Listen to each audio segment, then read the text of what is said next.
Hi, my name is Dave. I'm your host. You're listening to The Last Podcast, where the first shall be last and the last shall be first.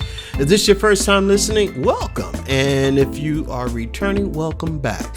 I really appreciate you listening, and I hope you continue to find tips, ideas, and value from listening to this podcast. So today I just want to talk about creativity.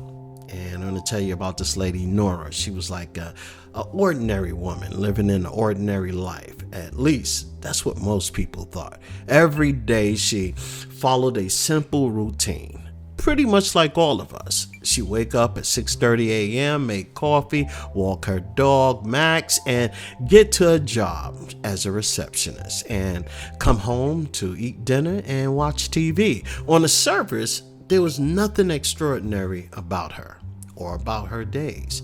But what most people didn't see was Nora's life was quietly infused with creativity.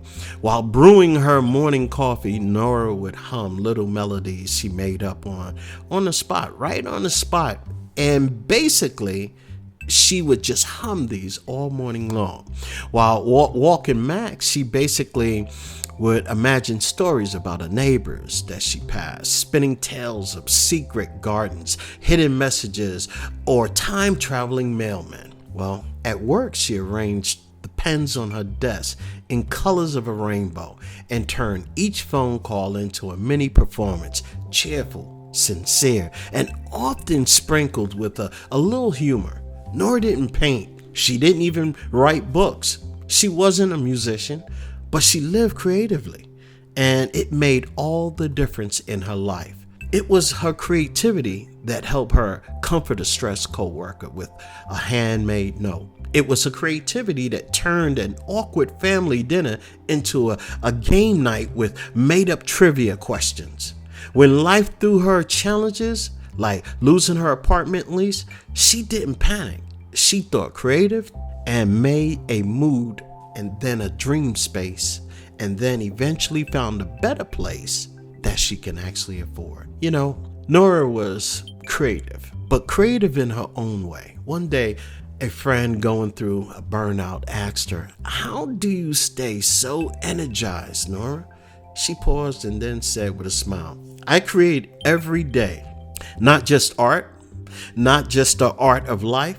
I add color, I add twists to the ordinary moments in my life and make the room full of wonder. It keeps me alive inside." And that's when it clicked for her friend. I don't know about you. Creativity is not limited by painting canvases or writing novels or anything of that nature. It's how we solve problems, tell jokes, or even make decisions and find joy in the everyday moments of life. It's how we stay resilient. It's how we connect with others. Creativity breathes life into routine, helps us adapt, and unlocks part of ourselves we didn't even know exist. So, are you being creative in your days? If you're not, or if you're just having some stale moments, let me give you one tip. Start your day with a question. Instead of grabbing your phone, or just ask yourself, what do I want to create today? It could be a moment of laughter, a better mood, or a new idea, intent, shapes, and energy. Whatever it is, ask yourself, what do I want to create today? And I often spoke about this before in one of my podcasts. Keep a journal, but not just any journal. Keep a wonder journal. At the end of each day, jot down something curious you noticed, a new idea you had, a dream you wanted to explore. This trains your brain to observe and imagine more freely. Change your small routine weekly.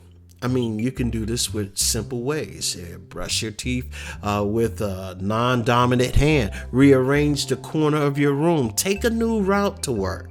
These small shifts stimulate creativity by disrupting the autopilot. You know, that monotonous routine that we use every day because it's habit. It's on autopilot. Switch it up, but add a little wonder, add a little spice. And it's something that you can do without even spending any money. So, write poetry. I love that idea because I love poetry. Make playlists for different moods. Decorate your workspace with quotes or odd objects or inspiring thoughts. You can do that. I think if you take a moment and find your own way to be creative, you'll find so many different things that you can do for your own self. Borrow from improv comedy, and you can use different techniques that means accepting what is and adding to it. Example, instead of "we can't afford that," try "yes."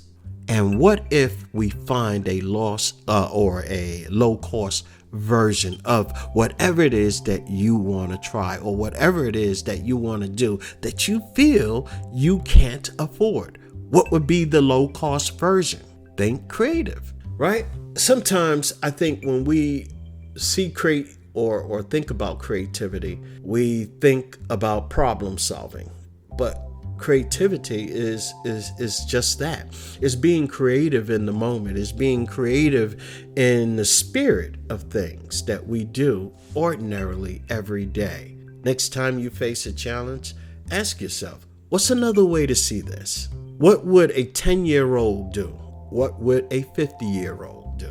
If this were a movie scene, how would it resolve? How would it play out? Could I make it exciting, or could I be a little more creative? So that is my thought today, pretty much, in trying to turn a mundane task into games, or try to do something entirely different that will offset your mundane task or your routine. You know, whether it's folding like laundry. I mean, if that's what is mundane to you, then try something different as you fold. Try to be creative with every piece of fabric that you fold. There are so many ways to be creative. And then I would say this before I actually leave.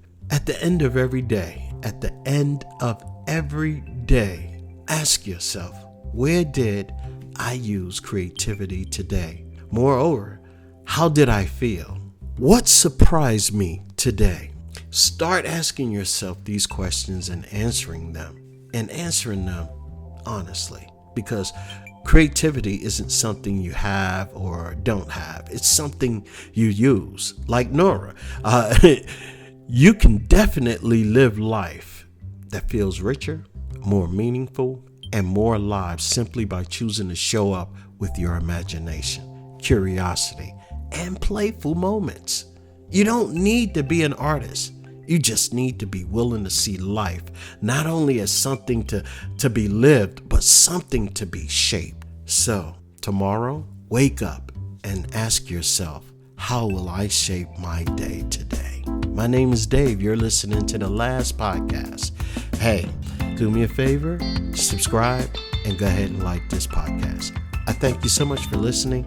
I hope that your week will be blessed. And don't forget to come back Friday. I'll have a brand new poem for you on Poetry Friday. Thanks again. Be blessed. Have a great day. So long.